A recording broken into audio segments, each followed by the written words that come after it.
Let's have our Bible reading taken from the book of Romans, chapter 2, verse 17 to 20.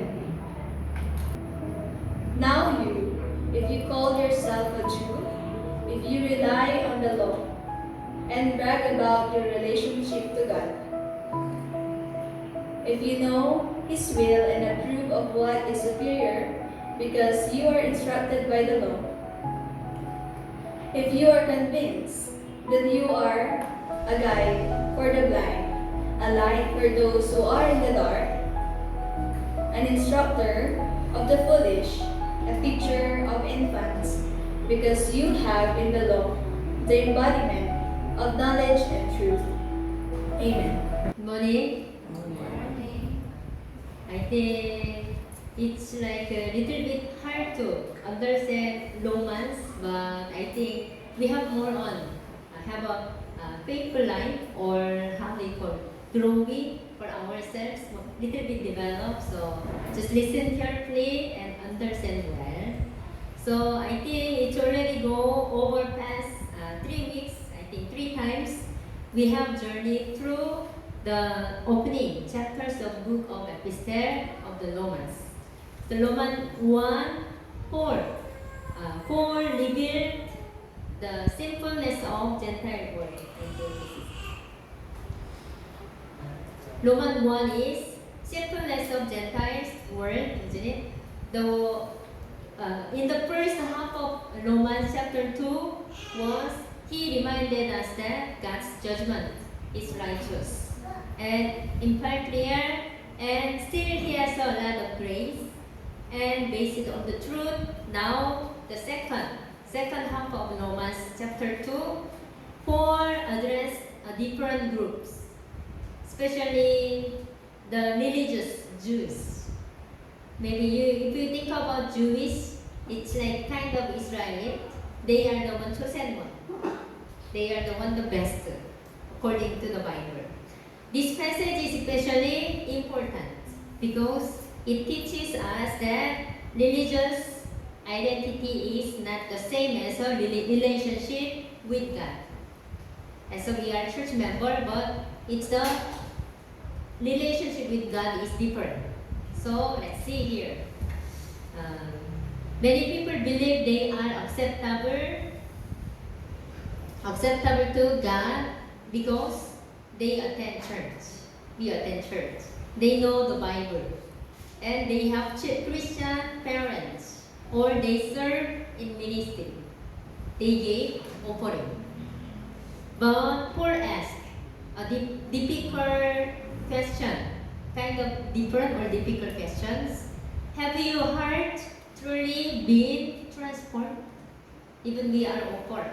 We are coming to here, serve the Lord, and praise and worship.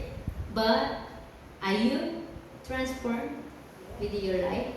If yes, I think we are really goes well, best way. This message is just as relevant for Christian today as it was for Jews in Paul's day. First, privilege is not the same as obedience.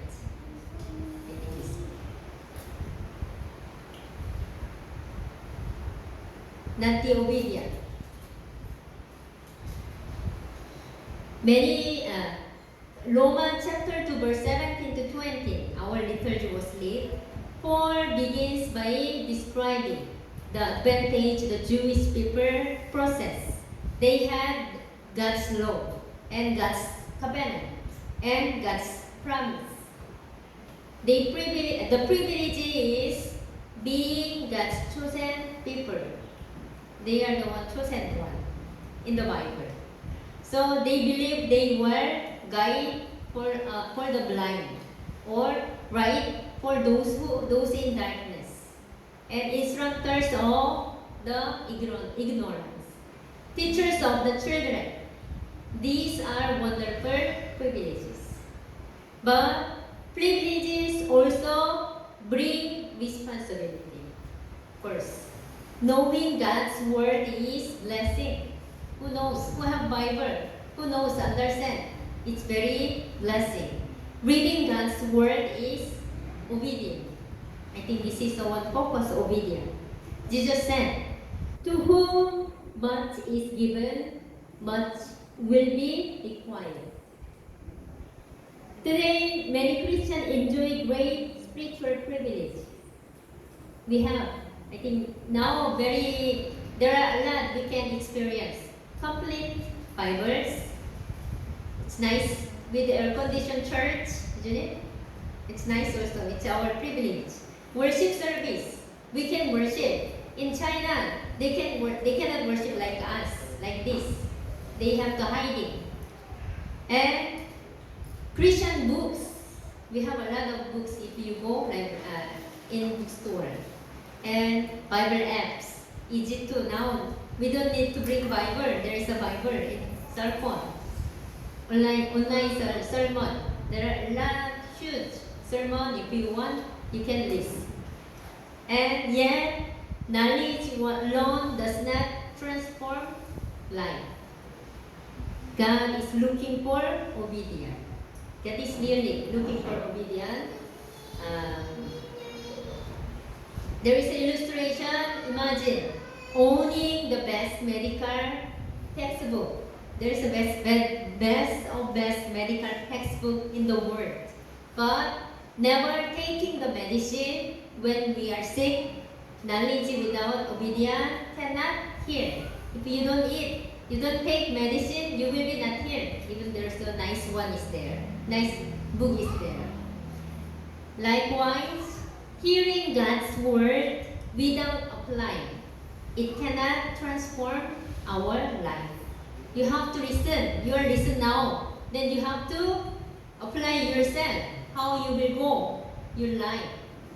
Without applying, it cannot transform our life. So let's practice what we preach, what we listen, what you know about the Word of God. Romans chapter 2 verse 21 to 24, Paul asks us a series of searching questions. You who teach others, do you teach yourself? He continues, you preach against stealing, do you steal? You preach against adultery, do you commit adultery? You hate idols, do you love temples? I think this is the one Paul. We didn't read it very long, so in the Bible, Paul was the one explaining to them, to the Jews. Paul is exposing hypocrites. Hypocrites damage our witness. One of the greatest criticism unbelievers have against Christians is this. They do not practice what they preach. As we are Christian and we know God is love, and then we practice that to others, God is really love. We have to be careful to live our life. Paul quote the Old Testament, the name of God is blasphemed among the Gentiles because of you. This is heartbreaking.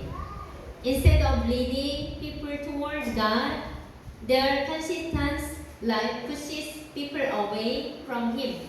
As a Christian, if we do wrong, they will not believe God because of the Christian. Not good. Isn't it? We should show as the best way to see to others. So, as a Christian, our neighbors may never read Bible, isn't it? They are not needy. But they read our lives every day. Even they are not reading Bible, they read through you the Bible. Our children watch us. And our co-workers even watch us in the office. Our friends watch us in the school. And people should see Christ in us. So now, the Christ is with you. Can you see your next Christ is there? Can you see? There is Christ. Someone said, oh, there's no Christ. Christ is there with you. Amen. Yeah, should be. So that's the really practical way. So there is a external religion cannot save the heart.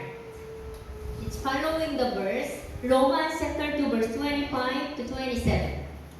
Paul now discuss circumcision. You know the meaning of circumcision? If a boy, when you are the lady time, isn't it? You are having circumcision. I remember the galette when there is yes, I remember. Yeah. Anyway, the circumcision for Jewish people. Circumcision was the sign of God's covenant. Yeah. Then it was extremely important in their time. But Paul makes an astonishing statement. If someone possesses the outward sign but refuses to obey God, that outward sign has lost its meaning. Even their circumcision, but they are not obeying the Lord, it's no longer, it's not works anymore, no meaning. So, external detour cannot replace instead obedience. So today we can apply this principle in several ways. We have baptism, isn't it? I also baptize you, some of you, isn't it? It's important, very important as a Christian. And communion, every week, isn't it? Every first week we have the communion service is important. Church membership, I am the DYMC member. Also, very important. But serving in ministry, surely important. But none of these things can save us. Oh, so we don't need to come to church? No, it's not the meaning. The best thing is salvation comes through faith in Jesus Christ. Even we join the communion, we baptize, our heart should be accept Jesus Christ. Jesus was in with us. So it saves. Very good. Yeah, that's the way we have to be accept. Religious activity without a transformed heart becomes empty ritual. God looks at the heart. Romans chapter 2 verse 28, I think this is maybe 28 to 29. These verses are the climax of the chapter. Paul writes, a person is not a Jewish who is one only outwardly. No person is a Jewish who is one inwardly. Paul is teaching a timeless spiritual principle. So, people judge by, again, God always look beyond the appearance. What you look now. But God is not see our look appearance. He see our heart. People judge, include me, clothing, what they wear, titles, what they have titles, education, how they study, and reputation, population. But God examines the heart. He saw. You don't need to be show how many you have, what you have, but in your heart. Remember, when God chose David, King David, become king. Everyone focused on outward appearance. I think David was very tall and nice, I guess. But God told Samuel, people look at the outward appearance, but the Lord looks at the heart. He is look the heart. He wants to see what you change in your heart. God desires to transform the heart through Christianity begins inside. When God changes the heart, our word, our attitudes, our relationships, our action begin to change as well. So when you are changing, everything will be change. Then your heart is not to change, your attitude the same as before. To let's examine ourselves. So circumcision of the heart, Paul speaks of a circumcision of the heart, not circumcision of our body, circumcision of our heart. This means removing everything that separates us from God. If the thing is away from the God, you have to remove, throw away. It is the work of the Holy Spirit. Of course, the Holy Spirit works with us. It's very easy to away from the sin. Only God can change a human heart. Religion can change behavior of a season. Education, of course, needed important, can encourage knowledge. Rules can modify conduct, but only the Holy Spirit can create a new heart. This is why Jesus told Nicodemus, you remember from the book of John, Nicodemus, you must be born again.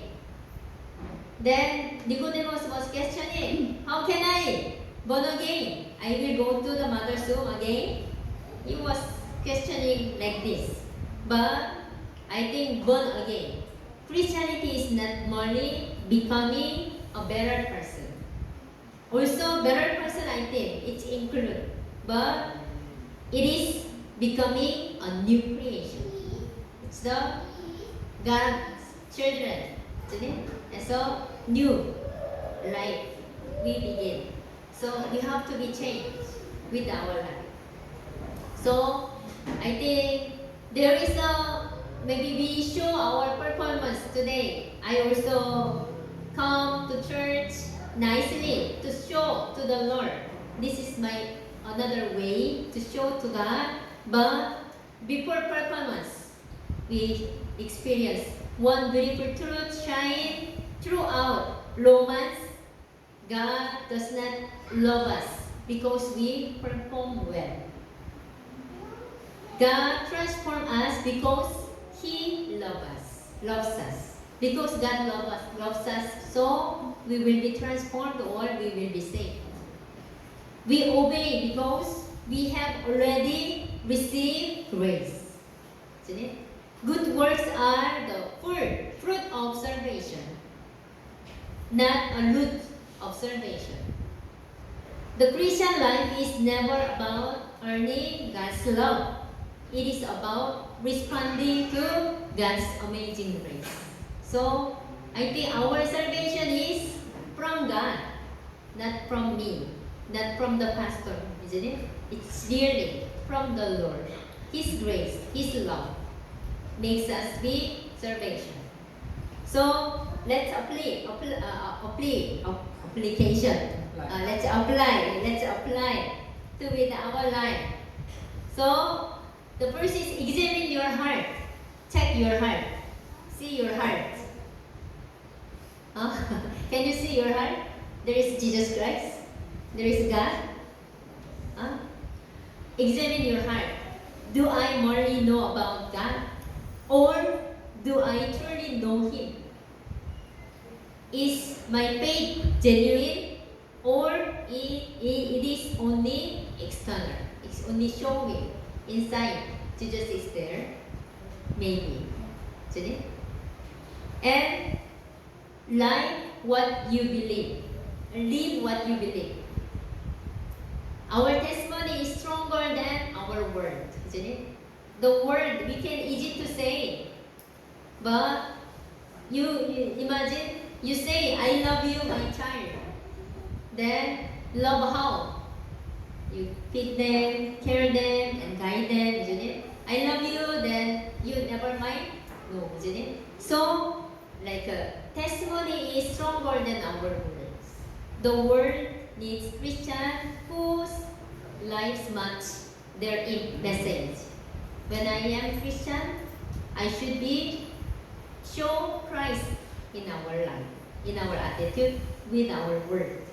That's very hard, I think. Sometimes we easy to get angry. Maybe Jesus is not angry like me. like me, like this, isn't it? It's very hard. That our homes, our working place, our school, and our communities see Christ living through you, through me, through us. And surely depend on the Holy Spirit. We cannot transform ourselves. Real change comes from the Spirit of God. So how can we bring the Spirit with our life? With your prayer, with your heart to call. So real change comes from the Spirit of God. Ask Him daily to shape your heart into the likeness of Christ. So we have to every day, when you wake up, God, Holy Spirit work with me, anointed me, so I will be with you. Today, I will be with Holy Spirit, fine with my parents, fine with my friends in school, in working place, whoever meet, I will be show Jesus Christ through our word and attitude. So we surely depend on Christ, Holy Spirit. And the lastly, worship God with sincere. God is not impressed by religious performance. He delights in humble, repent, obedient heart.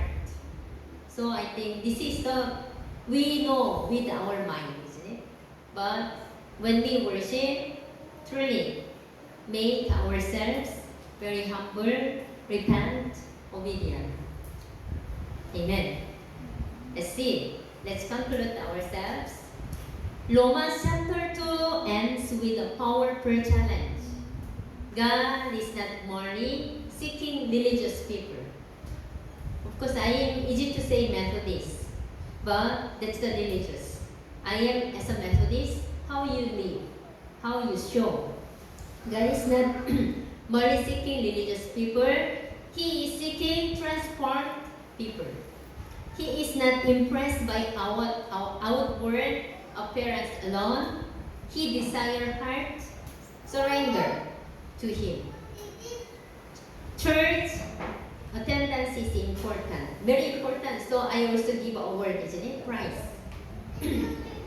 And Bible study also very important. So Sunday school teachers are effort for those serving as a teachers in Bible study. Serving in ministry is also very important. So we have more on revive ourselves. But above all, God wants our heart. As we continue our let's study in Romans, Paul is preparing us for one of the greatest truths in all of scriptures. No one is religious on their own, both Jews or Gentiles or Korean or Filipinos, standing guilty before God. And all of us need to saving grace of Jesus Christ. So may we never center for outward religious while neglecting inward relationship with Christ. Let us pray as David's prayers in Psalms chapter 51. I think this is one of also song. Created in me a clean heart, O God, renew a right spirit within me. So may that be our prayer today. Created in me clean heart and renew right spirit within me. Let's pray. Dear Lord, as we don't want to be remain as a religious people. We want to be more on transformed our life. So Jesus is with us. So everything will be better than before, and we accept as Jesus is our Savior. So Holy Spirit, lead us and guide us well. So our life will be developed and more on near unto you, Lord. We can show Christ with our life. So be with us and still guide us and rule over us. We thank you, Lord, and we love you, Lord. In Jesus' name we pray. Amen. I think the young adults, they are very hard to give the testimony. So I try to myself as a being living as a young adult. When I first came in Lucao in 2011, I came Dagupan 2009, but 2010 I bought the lot here and then built construction. 2011, maybe the church is starting, isn't it, March? I built Dagupan Young Methodist Church and began my ministry together the young people. I can say they are now young adults already because I start with them. And who start the church? Young people who start the church with me were just students back then. They are very students. 15 years have passed, and today we have become young adults with families and careers. Isn't it? Very big change. I didn't expecting also. In those early days, I did not have much financial, but every week, every Sunday, I faithfully prepared meal. I think so. I prepare for lunch, started the church choirs, organized the praise and worship team, and served wherever there was a need. I remember cleaning.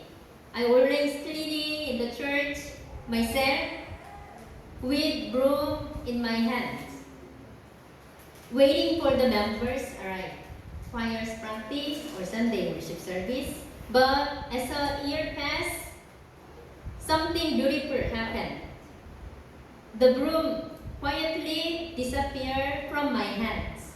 The young people began to clean the church on their own. I never get the broom. They are the one. The young people began serving without being asking. Together we grow in the church family with a strong bond between pastor and congregation.